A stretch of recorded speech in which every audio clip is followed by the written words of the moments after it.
II de España, de la dinastía Habsburgo, ¿era tan nefasto? Bueno, una blanca paloma no era, pero vamos a hablar un poco sobre Felipe y su época. Y bueno, también sus relaciones familiares. Vamos a ver un poco, a ver qué podemos sacar de la historia de Felipe II. La tradición de impronta antiespañola ha entregado durante mucho tiempo una imagen negativa y distorsionada de Felipe II de España, uno de los soberanos europeos más longevos de la Edad Moderna y de la familia Habsburgo, ascendida en 1556 al trono español y luego de su padre Carlos V. Y falleció en 1598 a la edad de 71 años. Es reconocido por los historiadores como uno de los monarcas más importantes de la historia de la Europa moderna.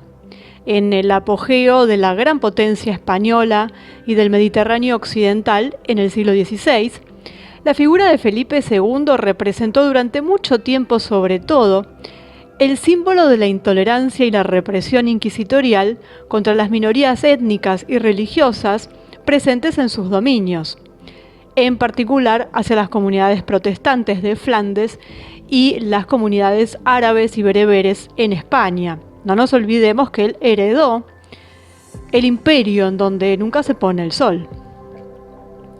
Pero esta leyenda negra nació de consideraciones que ya circulaban en tiempos de Felipe.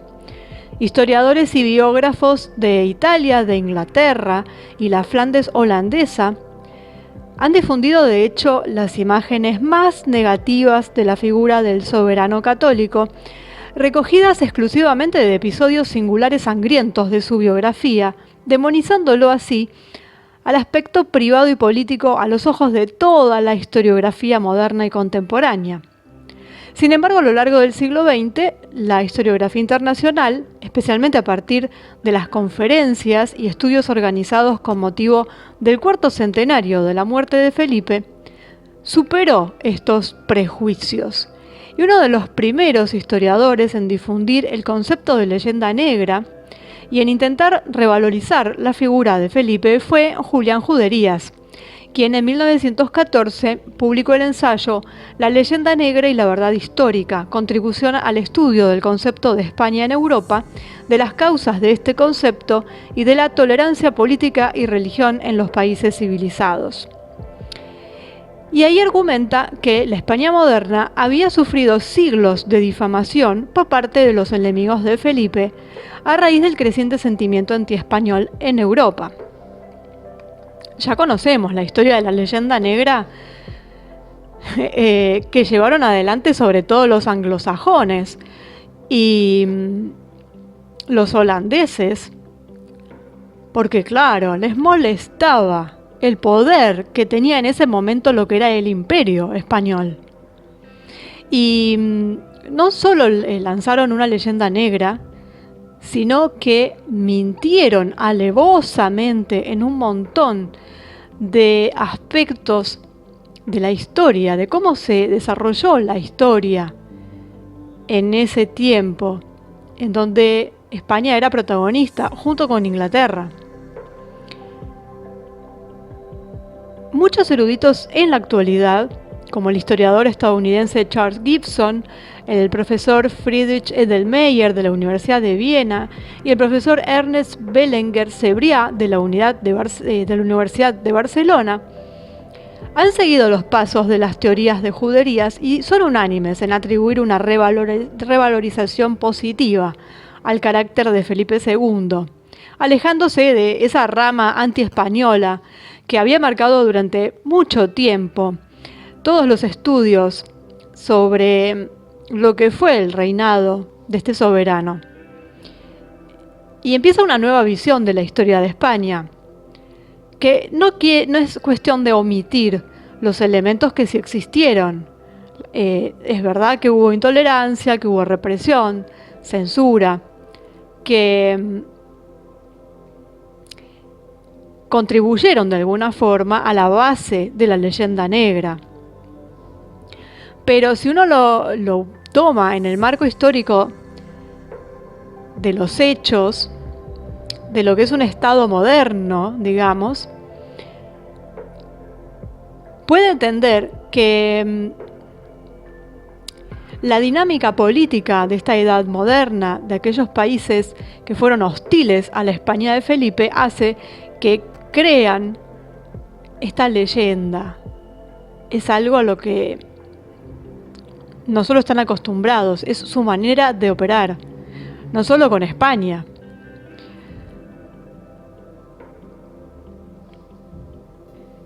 Pero bueno, vamos a ver quién fue Felipe II. Él nació en mayo de 1527, en lo que eran los años dorados del imperio de Carlos V, el famoso Carlos V, nieto de los reyes católicos, emperador, que recibió una cantidad de tierra sobre la que fue soberano impresionante.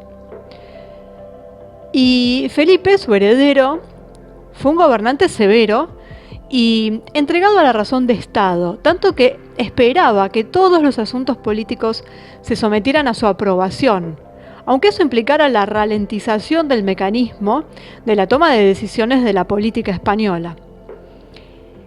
Y siguió en parte el ejemplo de su padre. Con menos de 30 años, tras la abdicación de su padre en 1556, Felipe se convirtió en gobernante de Aragón, Castilla, León, Granada, Mallorca, Córdoba, Galicia, Andalucía, Navarra, Valencia, Murcia, Sicilia, Cerdeña, Nápoles, señor de los Países Bajos y el Condado de Francia, y asimismo señor de las tierras de ultramar. Esto es algo realmente impresionante en cuanto a territorio, porque las tierras de ultramar abarcaban casi toda América, enclaves en Asia. Es decir, era realmente... Potencia le queda poco, muy corta esa palabra. Tenía muchas coronas en su cabeza. Pero a diferencia de su padre, que viajó por Europa y enfrentó numerosas batallas, Felipe permaneció predominantemente en España, especialmente en Madrid. Y es un elemento significativo en la vida de Felipe que supuso un punto de inflexión en la historia de la monarquía española. De hecho, en el transcurso de la historia medieval y moderna hasta Carlos V, no hubo residencia fija para los soberanos españoles, obligados políticamente a moverse constantemente entre sus dominios. Y fue el propio Felipe quien fue el primero en levantar la ciudad de Madrid al papel de capital de los dominios de España, reinando desde la fortaleza monasterio del Escorial, del que vamos a hablar en un video aparte para que este no sea tan largo. Él hizo como una especie de telaraña y él se colocó en el centro y sin moverse reguló casi que diríamos el mundo. Su corte en Madrid estuvo siempre enriquecida por la presencia de nobles y príncipes de todas partes de los diferentes países aliados, gratificados por el mismo soberano con honores y títulos militares y civiles para difundir la imagen de su magnificencia por toda Europa y construir una especie de consenso internacional capaz de elevar la grandeza cultural y política de la monarquía española. Y los historiadores de la época, los historiadores españoles de la época, lo consideraban un hombre de paz. Y, por ejemplo, Leti, en la vida del rey católico Felipe II, en la página 334, dice: Carlos consideraba que la espada era el único medio para reducir la Casa de Austria a una monarquía, y Felipe juzgaba más válida la pluma para hacerla digna del sol. Aquel fundaba todas sus esperanzas en la guerra, y todo esto su progreso en la paz, daba por perdido todo, fallando en ser para todo, y creía seguras las victorias cuando estaba más restringido en el gabinete. Pero, según otros historiadores más modernos, el pacifismo de Felipe era todo menos una renuncia, digamos. Él se ocupó de las guerras ofensivas también, aunque las consideró necesarias para la defensa de la religión, para castigar las ofensas, decía, injustamente cometidas, o para recuperar las cosas que nos han sido arrebatadas indebidamente. Estas fueron sus palabras. Entre estas guerras, consideradas más justas y necesarias, fueron ciertamente contra los infieles. Partiendo de la base de un soberano hipercatólico, lo que a él le parecía justo era ir contra lo que se consideraba infiel, como los turcos en el Mediterráneo y los rebeldes heréticos en los Países Bajos, y a lo que realmente se dedicó con todo su ser para mostrar la grandeza propia, la prudencia de sus consejos. Bueno, o sea, como que él estaba haciendo las cosas muy bien. Él era muy devoto, muy católico, y creía, de hecho, que el catolicismo tenía que representar la identidad de su monarquía y que era el aglutinante de las distintas poblaciones que componían su imperio. Y además pensaba que el soberano debía representar la imagen de Dios en la tierra y su vicario en los asuntos temporales, capaz de hacer cumplir los principios cristianos de justicia. Claro, al Papa no le gustaba mucho esto. El Vaticano, el papado, no estaba muy a gusto y por eso también había ciertas fricciones en algunos momentos.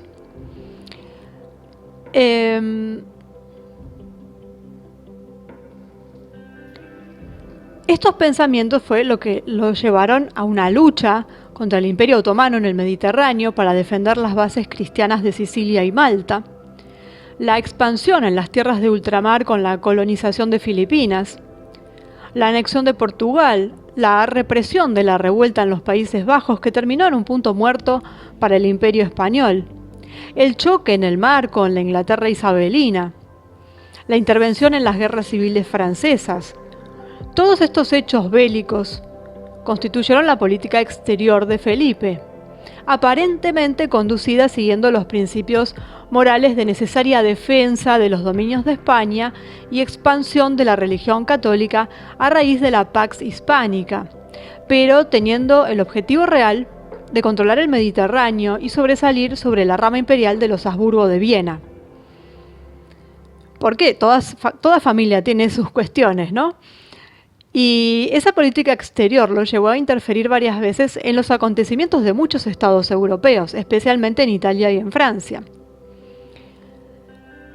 Según las interpretaciones más recientes, bajo Felipe II, España se convirtió en uno de los principales protagonistas de los acontecimientos europeos y en el impulsor de una especie de primera forma de globalización, digamos, difundiendo la idea de poder superar las diferencias étnicas, poniendo por encima de todo los ideales dinásticos y religiosos.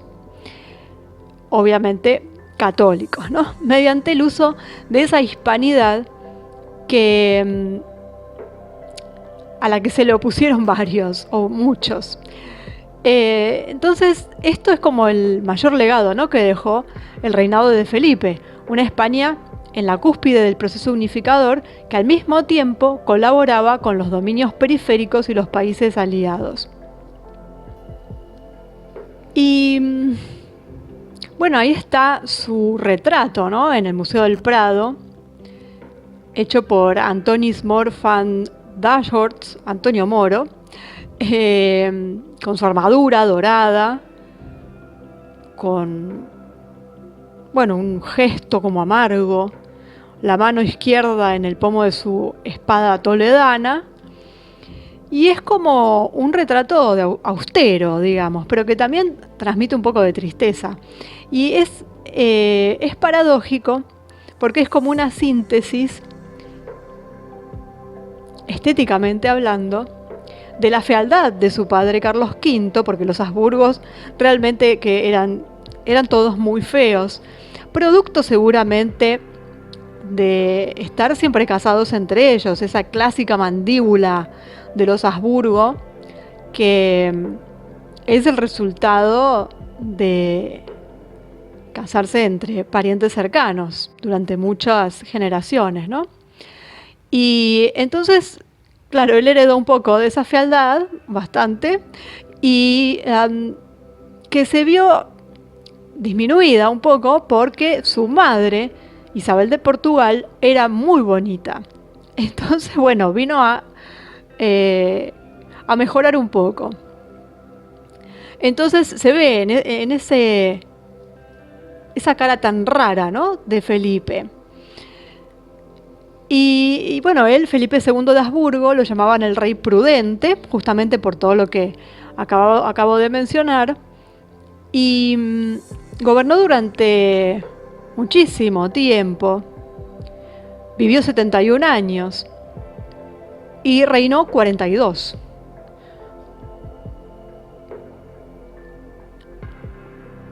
Y ya tenía, antes de ser rey, había coleccionado títulos, digamos, y oficios.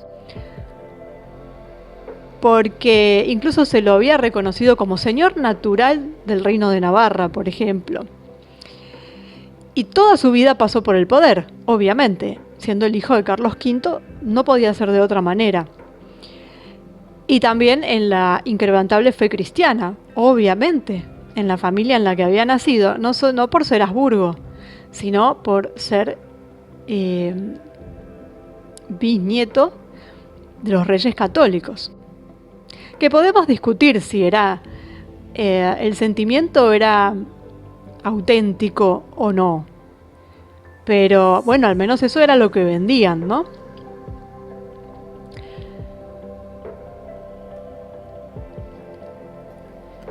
Y claro, bajo su reinado, la Inquisición tuvo un auge impresionante y de eso se agarraron también para lanzar esta leyenda negra.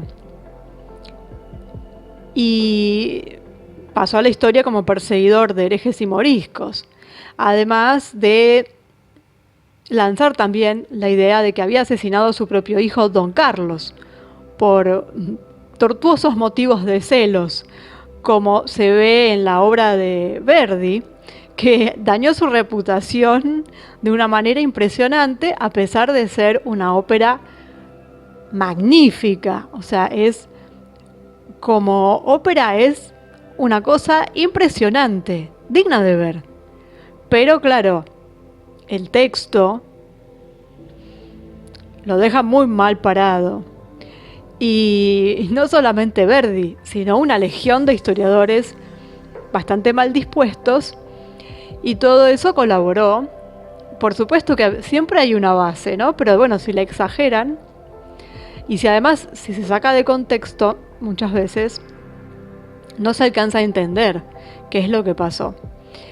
Y incluso, quizás no fue ajeno a la muerte de su medio hermano, don Juan de Austria, el héroe de Lepanto. Pero a pesar de todas estas cosas, fue un buen soberano en un punto, ¿no? Estas son cuestiones de familia que todos, si empezamos a buscar los muertos en el placar, como suelen decir, todos tienen. Y esto es tan pintoresco que dio lugar hasta una ópera, que es bastante entretenida además, porque hay muchas aventuras que cuentan, que algunas tienen una base cierta y otras son meramente inventadas. Pero es que además fue una época a nivel europeo y mundial, ¿por qué no? Porque estaban las colonias también en pleno desarrollo. Fue una época más que interesante, plena, cargada de sucesos, en todo sentido interesante, desde el político hasta incluso en la historia chiquita, podríamos decir, ¿no? En los esos vericuetos, esas intrigas palaciegas con la reina Isabel en Inglaterra. Bueno, una época muy, muy intrigante y sobre la que se han escrito muchas mentiras, se han ocultado muchas cosas y como siempre nos va a quedar la duda, ¿no? De hasta dónde lo que sabemos es cierto o no, cuánto hay oculto, pero bueno, de a poco hay cosas que sí van saliendo a la luz porque es una época en donde se dispone de documentación. Lo que hay que hacer es interpretarla bien, poder ponerla bien en contexto. Y bueno, están saliendo ahora unos cuantos estudios, unos ensayos y demás, donde, bueno, dan otra mirada a toda esta época y en particular a Felipe. No nos olvidemos que Felipe era quien estaba a la cabeza de un imperio que se extendía desde lo que se llamó el Nuevo Mundo hasta el Lejano Oriente y en el que realmente durante el día nunca se ponía el sol. Y claro, frente a esto nos encontramos con esa leyenda que fue producto de una maquinación ideológica inglesa y protestante frente a un soberano católico que no siempre se llevó bien con la iglesia, que consideraba, como dije antes, que el monarca tenía como deber ser el primer servidor de Dios. Y desde su capital real, que era Madrid, pero en realidad básicamente era San Vicente del Escorial, ese admirable y también terrible monasterio, palacio, archivo, tumba, todo es un conjunto impresionante en plena sierra de Guadarrama, siempre sumergido en sus papeles, sin descansar y sin salir nunca de ahí, controlaba todo el imperio. Era un ser bastante, claro, uno lo ve y parece un ser nefasto. Si uno se atiene a la leyenda negra, lo es. Si uno busca un poco más allá, bueno, no lo es tanto. Era raro, pero bueno, la época así lo merecía también, ¿no? Y aparte era un Habsburgo, no es una familia muy normal. La relación que él tenía con Isabel de Inglaterra era realmente tormentosa, además, porque desde la falta de matrimonio, que habría quizás cambiado el destino del mundo, ¿no?, hasta la ruta de la Armada Invencible de 1588, a ese imperio que atravesaba 2 océanos, al funcionamiento de la Santa Inquisición a su manera, implacable, a la sublevación de los moriscos en 1568 y finalmente a ese atormentado e inevitable esa resolución que condujo a la muerte de su primogénito, don Carlos, que por cierto era un ser bastante inquietante también y bastante insoportable. Da un poco de escalofríos toda esa parte, pero es que don Carlos tampoco era un santo. Todo era muy, muy extraño, ¿no es cierto?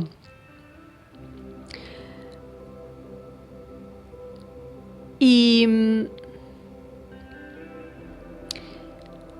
hay algo que es lo que da impresión, por decirlo así, es que las palabras que pronunció el rey durante un espectacular evento que hizo de condenados por sospecha de luteranismo en Valladolid el 21 de mayo de 1559.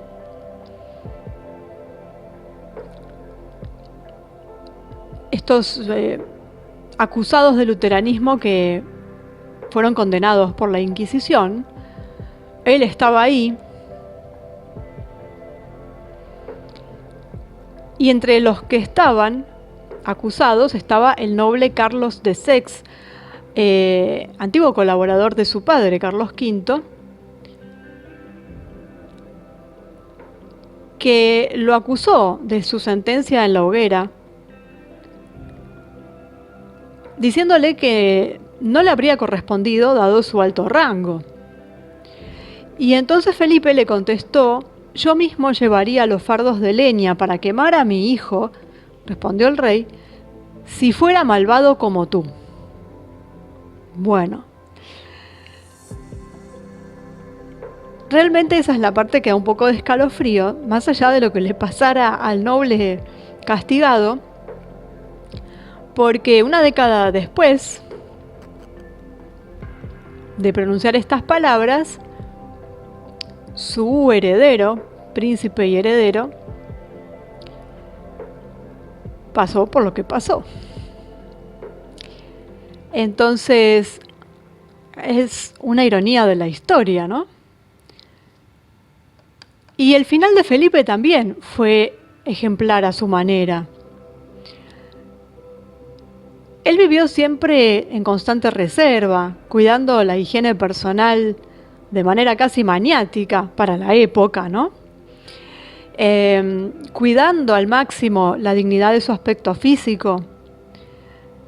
Y murió en una decadencia del cuerpo, en la más repugnante y dolorosa de las agonías, en algo que realmente era todo lo opuesto a lo que él siempre se había abocado. Realmente murió en una decadencia física total, pero la peor de la peor. Y justamente coincidió, esa agonía del cuerpo, coincidió con el comienzo del fin de su imperio también. O sea, también empezó a agonizar el imperio español. Y ese 1598 fue realmente fatal. Habían pasado 40 años después de la muerte de su padre, 10 años después de la derrota de la Armada, y fue un año lleno de signos siniestros, digamos, de eclipses, de desastres. Las finanzas reales y la vida civil del imperio ya se estaban resintiendo. Había inflación, bancarrota después, disturbios. Y cuando el rey murió o empezó a morir la monarquía hispánica. Y tendría una agonía de 3 siglos, podríamos decir, para cerrarse en ese nefasto 1898, año del fin de la Guerra de Cuba, guerra contra Estados Unidos, que, para variar, fue una guerra falsa, de falsos liberadores, como siempre, ¿no? De pactos secretos, de, una gran ficción.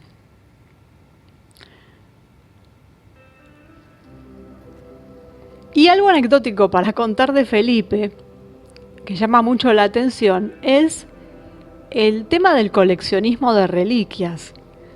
Fue el mayor coleccionista de reliquias y, si nos ponemos a contar, acumuló unos 12 cuerpos enteros, 144 cabezas, 306 miembros de santos y santas.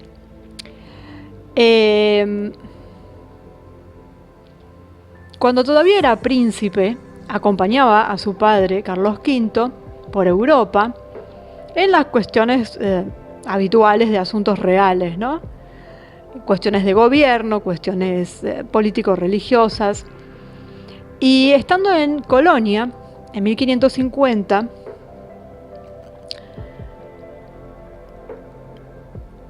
le agarró, esta curiosidad y estas ansias de las reliquias. y se convirtió como en una especie de pasión que lo acompañó durante todo su reinado y acumuló más de 7.000 reliquias. La madre, o sea, la emperatriz Isabel de Portugal, fue la que le transmitió esa fe religiosa así tan profunda, y él pasó toda su infancia pegado a la madre. Y resulta que Isabel era una gran amante de las reliquias, tanto que cuando se casó con Carlos V pidió explícitamente que le entregaran en Madrid una caja llena de reliquias de santos. Y así fue que a partir de 1550, tras aquel célebre viaje a Colonia, Felipe II se convirtió con el tiempo en el mayor coleccionista de reliquias de santos de la historia. Exactamente llegó a acumular 7.442, entre huesos, cráneos, bueno, todas partes del cuerpo, ¿no? Y siempre que una reliquia llegaba al Palacio Monasterio del Escorial, Felipe corría a examinarla y venerarla antes de catalogarla y guardarla. Era como una especie de ritual que tenía él mismo. Y donde incluso dicen que solía besar la reliquia. Bueno, tenía toda una historia con las reliquias, ¿no? Y esta especie de avaricia que tenía hacia las reliquias le obligó a pedir un permiso especial directamente al Papa para poder guardarlas en el Palacio Real, en el que él había construido, ¿no? Una obra maestra del barroco español. Y la colección es terrible, es terrible.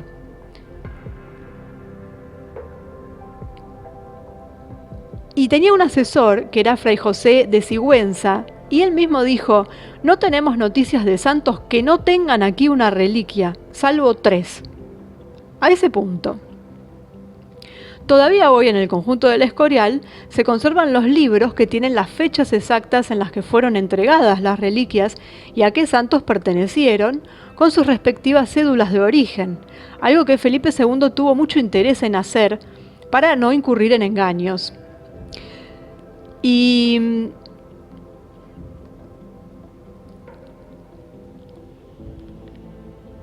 el monasterio del Escorial estuvo dedicado al primer mártir de la iglesia, que fue San Lorenzo, y Felipe II pidió que esta monumental obra de arte tuviera la forma de la reja de San Lorenzo, o la parrilla de San Lorenzo, que es donde fue martirizado. Entre las miles de reliquias, de hecho, que pertenecieron a Felipe, la que se creía que era la parrilla de San Lorenzo era la joya de la colección, y fue encontrada en Lleida por uno de sus diplomáticos, enviado en una misión específica para buscar reliquias. Y fue solo con Napoleón que también se lo llevaron junto con un gran botín, y luego desapareció para siempre sin dejar rastros. Y Felipe lo que hizo fue, consiguió convertir el monasterio del Escorial en una especie de sepulcro de santos. Y hay algo que cuentan los biógrafos, que dicen que cuando ya estaba agonizante y recobraba el conocimiento, solo cuando le gritaban: no toques las reliquias, y ahí él por momentos abría los ojos. O sea, a ese punto, ¿no?, de fanatismo de las reliquias, una especie de fetichismo que tenía. Así que, bueno, ahí está la figura de Felipe II, muy controvertida, ¿no es cierto?, que siempre fue tomado como con una imagen negativa, muy negativa, y que venimos a saber, obviamente, que gran parte de esa negatividad es producto de la leyenda negra fomentada por Inglaterra. Y no nos olvidemos de Holanda, ¿no? Si bien no es que fuera la perfección y que tenía sus cositas, y sobre esa base es que tomaron para formular esta leyenda negra, lo que hicieron fue exagerarlo todo, porque, bueno, hechos había. Pero, bueno, como dije anteriormente, ¿no?, hay que siempre tomarlo en contexto, en época. Los Habsburgo estaban un poco mal de la cabeza también por una cuestión de consanguineidad. Eso lleva a la locura, además de tener las mandíbulas deformes. Y hacían este tipo de cosas, como por ejemplo lo de las reliquias, ¿no? Que bueno, no le hacía mal a nadie, pero nos da una idea de que algo pasaba. Pero no fue tan nefasto. Fue un buen gobernante, podríamos decir, a su manera, y fue el último gran rey de España, de lo que fue ese gran imperio. Y del que quizás, bueno, como todo, ¿no? Uno siempre piensa qué hubiera pasado si tal o cual cosa.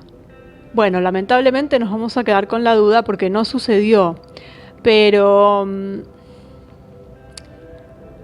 claro que uno dice hubiera sido bueno, porque las cosas serían distintas en cuanto a que el predominio anglosajón nos ha llevado a donde estamos. Así que bueno, ahí está, ¿no? Siempre hay que tratar de limpiar la imagen que dejó esa leyenda negra. No solo en España, hubo otros países también víctimas de esto, pero España fue la que más, con la que más se ensañaron, justamente por el poderío que tenía. También hay una leyenda negra otomana, porque también era un imperio. Pero bueno, digamos que la que más nos interesa en todo caso es la española, la que más nos concierne, porque además ese gran imperio incluía las colonias, no solo de América, pero a nosotros nos interesan las de América, que se estaban convirtiendo también en lugares de muchísimo poder. Las capitales de los virreinatos eran muy poderosas, empezando por lo que actualmente es México, que fue su colonia más importante, y todas las que vinieron después. Y eso hizo que fuera un gran imperio, realmente, más allá de sus dominios en Europa. Después vendrá la discusión, que forma parte también de la leyenda negra, de qué es lo que hicieron en América, con los pueblos y demás. Los que lanzaron la leyenda negra, justamente una de las cosas por las cuales está lanzada esta leyenda negra y que de lo que se habla siempre es de lo mal que se portaron los españoles en América. Bueno, y nadie se pone a ver qué hicieron los anglosajones en América. En sus colonias no hay mestizaje, porque aniquilaron todo lo que había. En las colonias españolas hay mestizaje, porque obviamente que hubo enfrentamientos. No por nada conquistaron, eran conquistadores. Pero no se dedicaron a la famosa limpieza étnica. Se mezclaron los propios españoles con los pueblos nativos. Porque tampoco hay que olvidarse que las milicias que peleaban también estaban constituidas por los propios nativos de diferentes tribus que siempre tuvieron rivalidades entre ellos y que vieron una gran oportunidad también para ver quién se ponía del lado del español, que llevaba las de ganar, y peleaban entre sí, pero esta vez con la venia de los españoles. Entonces, las cosas como son, ¿no es cierto?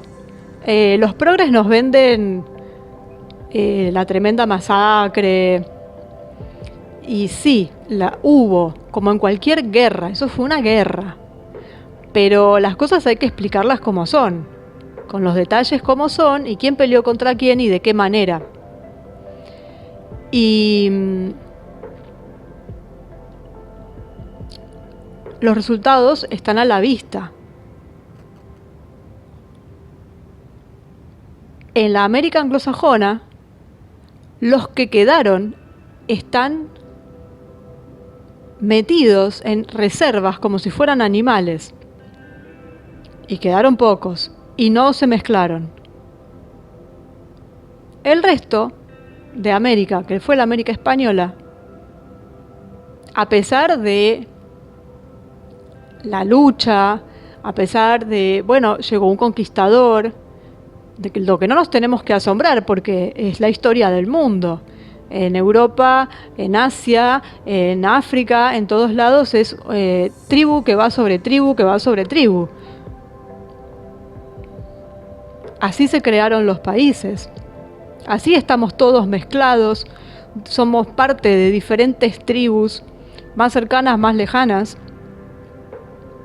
incluso dentro de la misma Europa. Y esto fue algo igual. Claro que tenemos que agregarle a los jesuitas, ¿no? Que decían evangelizar, pero en realidad estaban instaurando un sistema comunista y lavando las cabezas. Pero eso es aparte, ¿no? Y cuestiones masónicas y demás aparte.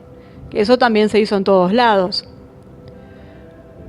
Pero bueno, es a la luz de lo que tenemos que volver a ver toda la historia, empezar de cero prácticamente, y ver qué es lo que realmente estuvo mal, qué es lo que nos contaron mal contado, qué fue producto de la historia anglosajona inventada, qué fue cierto, qué parte se callaron, ocultaron o cambiaron, y ser un poco más justos. Eso no quiere decir negar nada. La conquista obviamente existió. Pero no en los términos en los que siempre los ponen. Y bueno, y ahí tenemos esta época, obviamente. Fue la época crucial, la de Felipe II.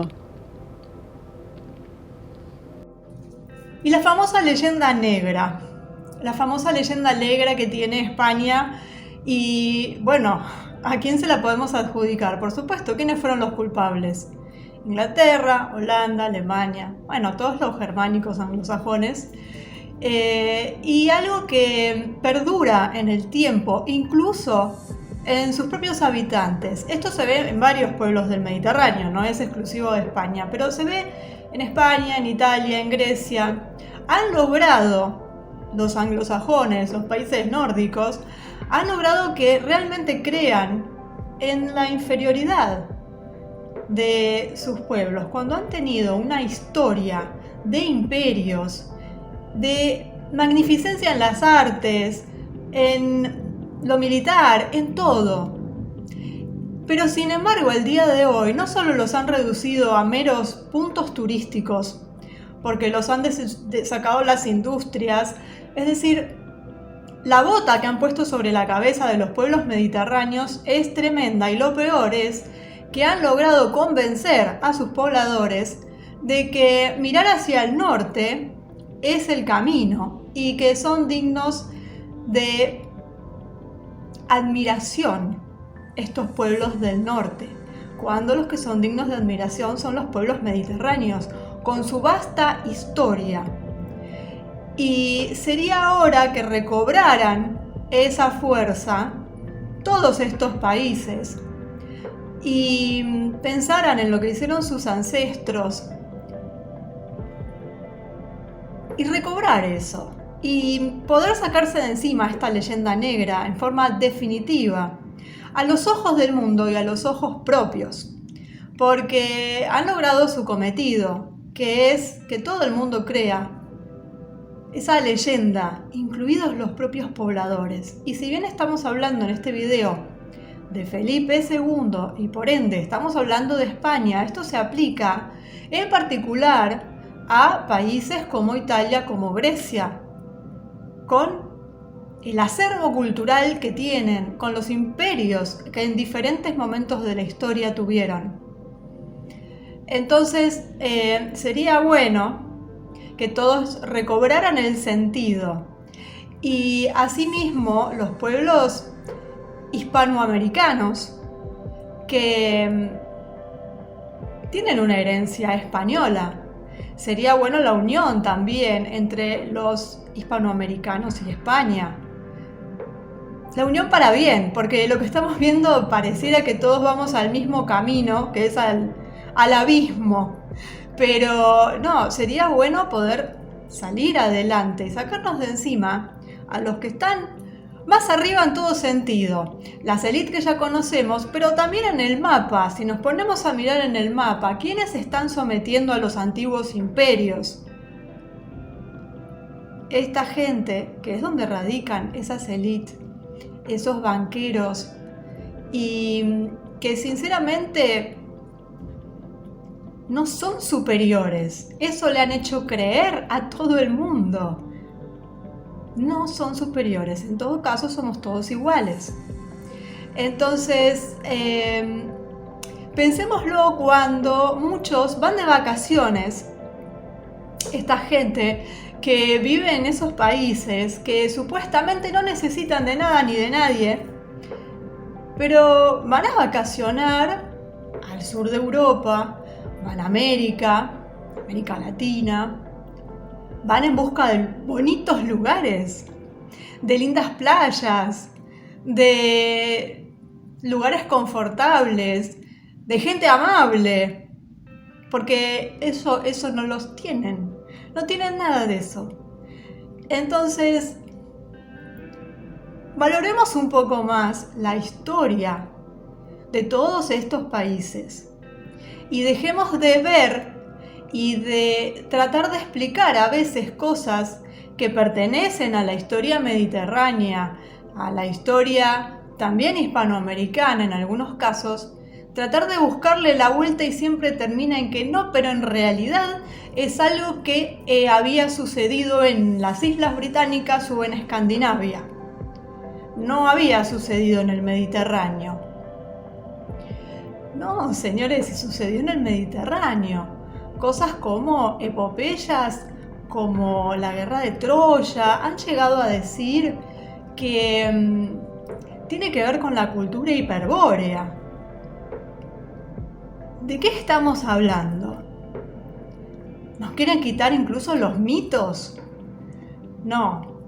Y la famosa historia de los celtas, que descendieron a Galicia, cuando ya se sabe que ascendieron a Irlanda.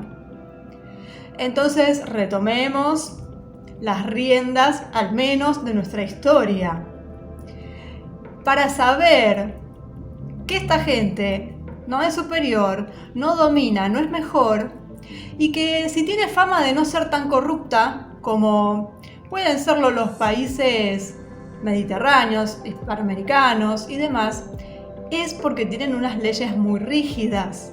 Si sacamos esas leyes, la corrupción va a aparecer, porque tiene que ver con el ser humano y el control. Entonces, no es que no sean corruptos, es que no pueden. En cambio, las leyes son un poquito más laxas en otros lados, porque tienen que ver también con la idiosincrasia. Y entonces, nada, eso de las leyendas negras sería bueno que terminara de una buena vez, porque viene de estas gentes que quieren el control y que han destruido países enteros.